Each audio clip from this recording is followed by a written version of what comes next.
So here we have data about the lengths of the rivers in the South Island of New Zealand that flow to the Tasman Sea. So I've got my data entered here, stat edit, and it's over here in list 4. Okay, so there's all my rivers in list 4. So the question says find the 5-number summary and the interquartile range and draw a box and whisker plot. So we're going to go stat calc 1var stats on list 4. And we scroll down to the bottom of that and it shows me the 5-number summary. So the 5-number summary is 32, 48, 64, 76, and 177.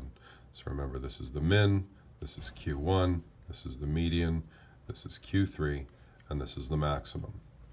So then it says draw a 5-number summary, find the interquartile range. Well, I've already found the interquartile range right here, right?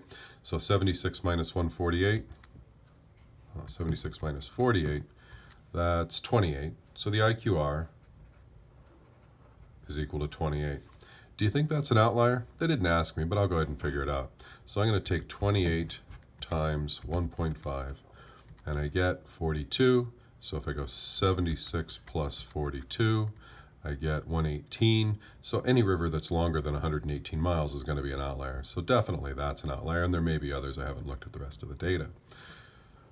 Is 32 an outlier? Clearly not, because if I take 48 and I subtract the 42, I get something that's much smaller than 32. So it only has high outliers. There's no low outliers. Okay, so on with the question. I got distracted there. Draw a box and whisker plot. We'll just let the calculator do that for us. So let's see, pulling from list 4, and it's set on box and whisker plot, and I can just go zoom 9. Oh, I've got some other things turned on here. Let's turn those off. So I need to turn that one off. There we go. And zoom 9 again. All right, so there's my box and whisker plot. Shows strong right skew, and there's 2 high outliers. And that's all they asked us to do.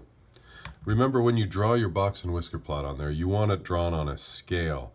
Don't just take the 5-number summary and put, the whiskers, and put the box in the middle. Make sure it's on a scale so that you can actually see the skew.